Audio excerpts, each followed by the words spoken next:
Hi,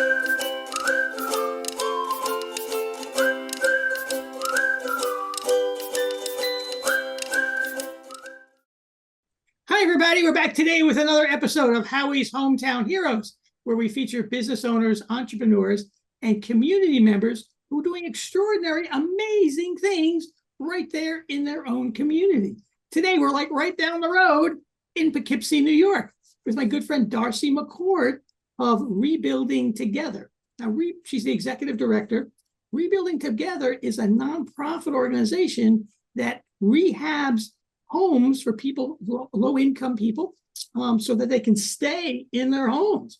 There's all kinds of safety issues, lots of stuff going on. This is an awesome organization that she's the head of and kind of running the ship there for sure. So doing a great job. Let me tell you a little about her, though. I think this is more telling about her than Rebuilding Together, almost, right? So she has been in the nonprofit world all her life, helping people with disability, mental challenges, and developmental disabilities, and all kind of revolved around housing. So she's got that in her DNA from day one. I'm not sure what she did as a child in rebuilding, but we'll find out in a minute, right? And also, her family, she's got 2 grown kids who are doing awesome where they are. And she's also in the, Rotarian, and Rotary is all about service over self. She gives and gives and gives. And it's not that, for her, this kind of work is not a job. It's a calling. I mean, it's really inside. You can really feel it when you talk to her about those things. So let's dig right into it. So Darcy, thanks for being here today. It's a pleasure, Howie. Thank you. Yeah. And so tell us a little fun fact about you. Anything that would say, wow, Darcy, I would never have thought of that. Well, you already said a lot about me, but I will tell you, this is a fun fact. I have run over 165 Ks, 70 half marathons, and 1 marathon. Oh my gosh. Oh my God. That's like around the world almost. It's a great opportunity, and I did it as long as I physically could. I loved running. Oh, that is great. There's something I guess I would not have expected, but that's great that you could actually do that. Yeah. I wish everybody could do that because it's really great exercise too. Yeah. So, okay, good. So tell me a little bit, how did you get started in the nonprofit world and housing and stuff as a kid? What was that epiphany moment as a kid or after college or something? Well, I always thought I was going to be a teacher, and I did go to school here in New York, and I have 3 teaching degrees.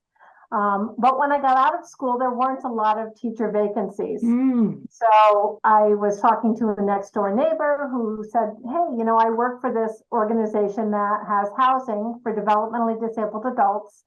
And would you be interested in meeting them? So very quickly, I stepped into that role. Within 3 months, I became the manager of a home, taking care of 13 disabled adults. Wow. And quickly grew through the ranks. And again, it's been 40 plus years where I have now done this in that capacity. Wow. You must have started when you were like 10 years old or something, I think. I love it. Thank you for saying that. Thank you for saying that. So how did you transition from, so what drew you to that? What was the value that you gave and you got from them? Yeah. I think that being able to, growing up, my dad ran grocery stores. And we were traveling all of the time, only in New York State, but moving. I moved 16 times in 20 years. Oh my God. And it was so that we could always live in the community that the store was in, that he worked in. Oh. And I understood the importance of community as well as the importance of having your home. And my parents really worked hard to make sure that no matter how many times we moved and no matter where we went, that we were a part of that neighborhood and that community. As I came out of school and started looking for a job, I knew that I could actually do something with disabled adults. And I started teaching reading. Simple words, very elementary words. And being able to listen to their stories, because I believe it's all about storytelling. Yeah. And when you listen to their story, you hear of the things that were important to them. And it just became a passion. So I was with ARCs. Yeah. I was with private not-for-profits in Onondaga County. I've always stayed in New York State. But I decided that going into the school system was not something that I wanted to be able to do. And I developed my career in this way. So was it the disabled adults, the people you were teaching, or was it the nonprofit kind of way, or was it I'll say dysfunction of the school system maybe that turned you, like, how did you switch gears, No, it was never the dysfunction of the school system, just to be clear on that. I joined at the time that I joined the ARC in Seneca County. They were the last ARC in the state to form a chapter. So they were a new organization. They were just starting their housing program, and that's the program I worked in. So I very quickly hit the ground running about what it took to run a home, to fund the home, to create an environment where people felt safe.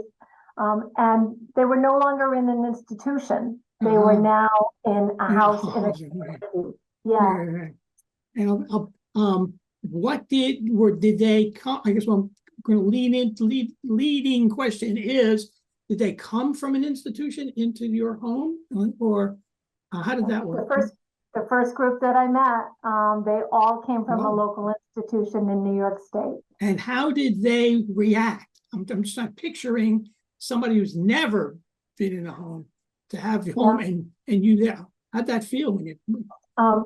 It felt tremendous. And so that's really where my career took off. Not only did we help them feel comfortable in the community, but many of them had visions and stories from their own family members about volunteering for a fire department, or working in a grocery store, or being able to walk to the post office and get mail.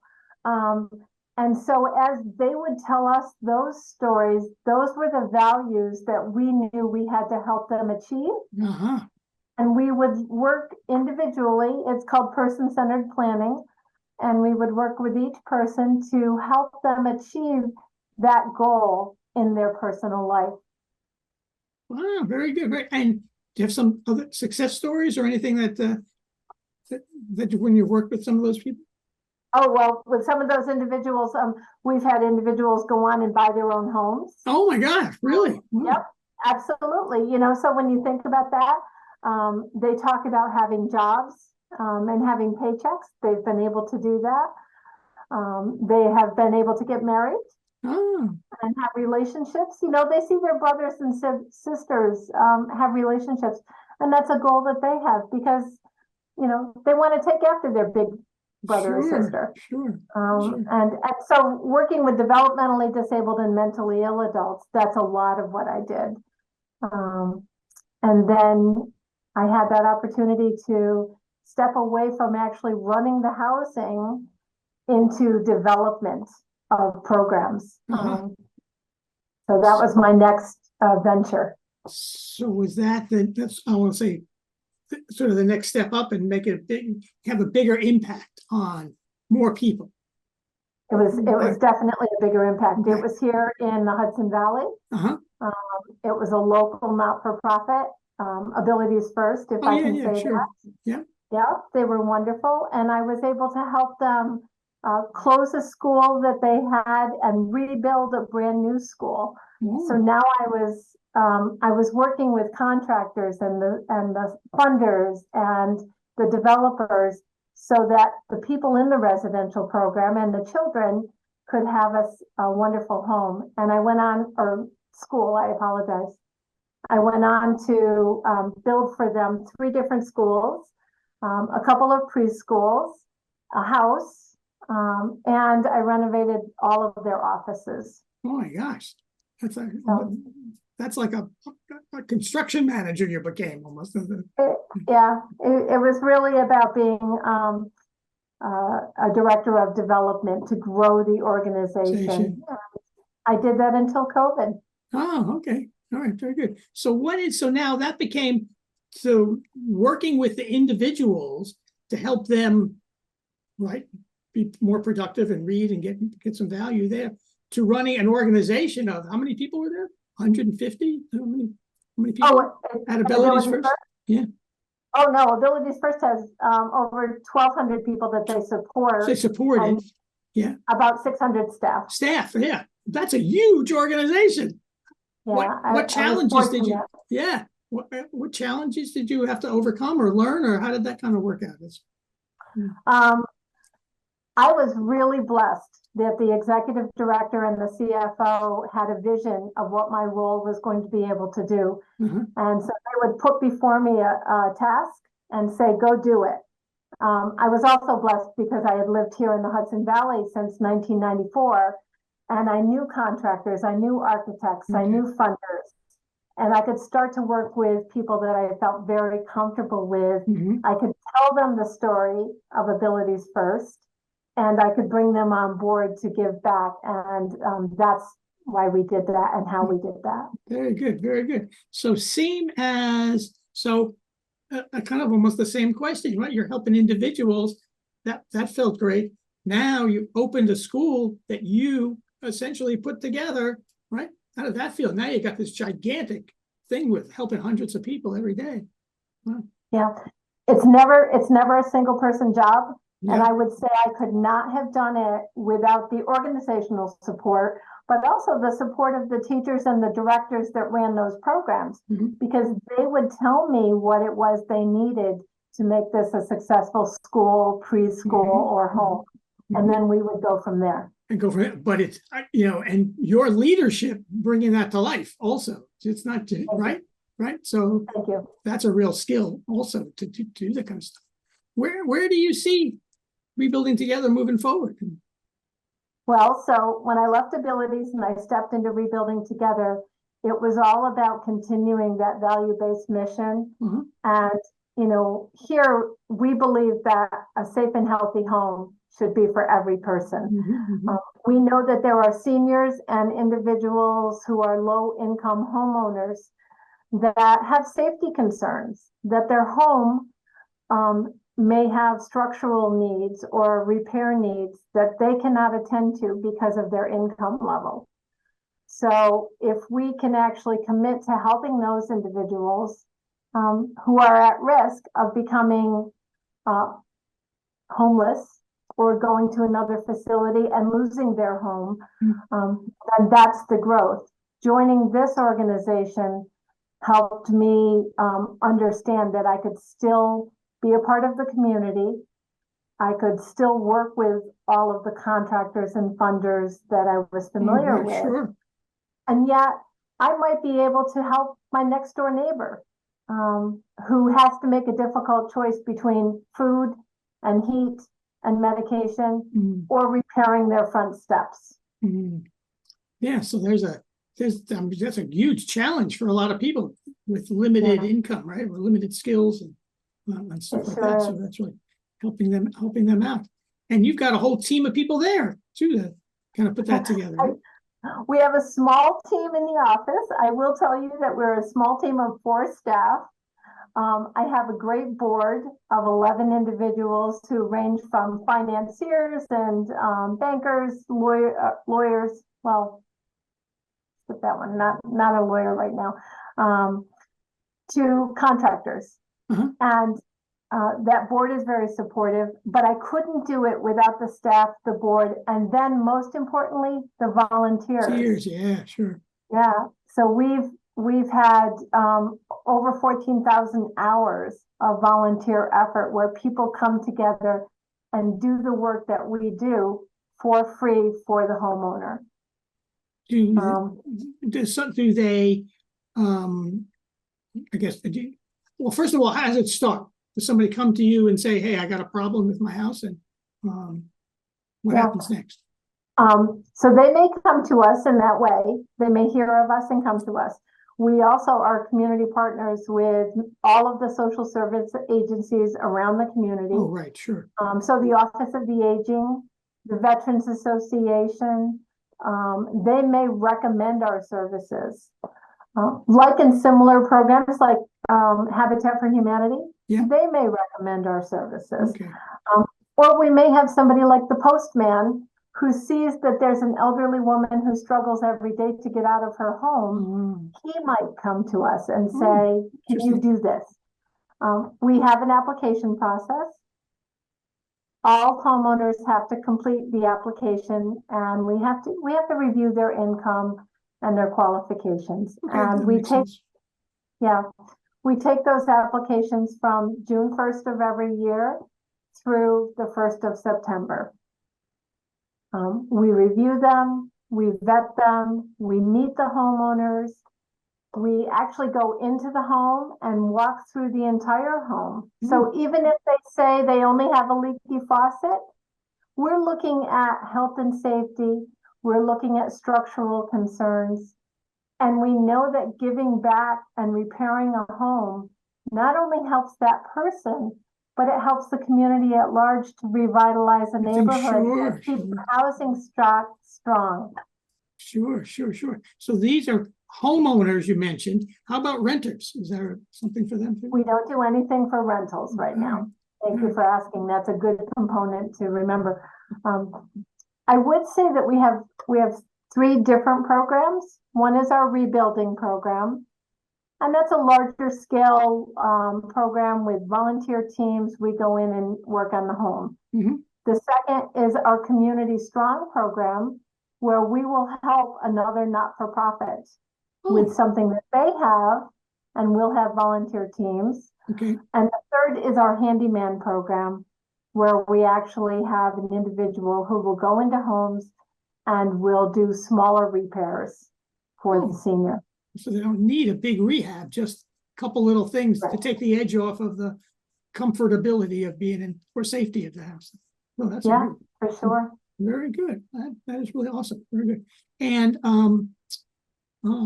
okay, so now this is an ongoing thing, right? So get the application process in this, essentially the summer, right? And then and then they're on tap for the next year or whenever you can schedule them in. Right? Yep, you've got it perfectly on order. So there may be something that we can do for them right away. But most likely it's for the following year. And it all depends on the funding that I receive. We do get our funding from generous benefactors, from donors, from public grants and foundations, from banks, so on and so forth, or from sponsorships with our events. So, for example, we have our golf tournament coming up next week, and that's one of our big fundraisers that helps. That's how we pay for the materials we need. Good. You did something a couple of weeks ago. You talked about like a rebuilding day or something. What was that all about? We did. The last Saturday of every April, we have our National Rebuilding Day. We are a national organization. Rebuilding Together is in every state across the country. We were the first affiliate here in New York State. Oh, cool. And now we're one of 4. So I'm very proud of that fact, that we're still around 31 years later. Wow. And our National Rebuilding Day this year, we did 3 homes, over 100 volunteers, and we put approximately $60,000 worth of reinvested repairs back into the community. Oh, that's what a great outcome for that, for a day. It's a day's worth of work, right? That's terrific. That's really terrific. Very good. This is awesome. It's all kinds of stuff I didn't know, and I'm sure a lot of people don't necessarily know unless you're in that sort of world. I'm so glad to share this with everybody. Yeah. This is great. And so this is kind of an ongoing thing. Is there any plan for expansion or more homes a year, or what geography? What area do you cover? So right now we're in Dutchess County. And even though we talked about National Rebuilding Day, we average 20 homes a year. And if we have the active handyman program, that could be up to 100 tasks a year. And that's sort of we just do, ongoing as people, as you kind of fit them in, you can fix smaller projects. yes, Okay. yes. And we do have plans to expand across the river to the Ulster County area. Mhm. We're talking with the community partners over there Yeah. about but we need to make sure that we take care of our home community first, and then we will expand in that direction. Yeah. We know that there are a lot of rural homes that need our support, Sure. and we're very pleased to be able to do that. Yeah, that's a great. I mean, it's like awesome service. They're really helping not just the people who are living there. I like the way you said it. It really brings the whole community up. It's almost like that inner city kind of gets rebuilt and brings more people in just because one or two places got renovated, and now that people see that, oh, this place is moving forward, let's get on the bandwagon. So it's the same kind of thing in for homeowners. That's great. Yes. Very Yeah. good. Very good. So this is awesome. So now for everybody out there, if you know someone who is doing awesome things like Darcy in the community, let's put their comments in the, put their name in the chat, comment to me, and we'll kind of get them on the show. So just remember, whether it's your family, your business, or your community organization, remember, it's money, just like Darcy says, it's money that makes those gears turning. Keep your money working the most optimal way it can. Thanks for being here, Darcy. This is awesome. Thank you.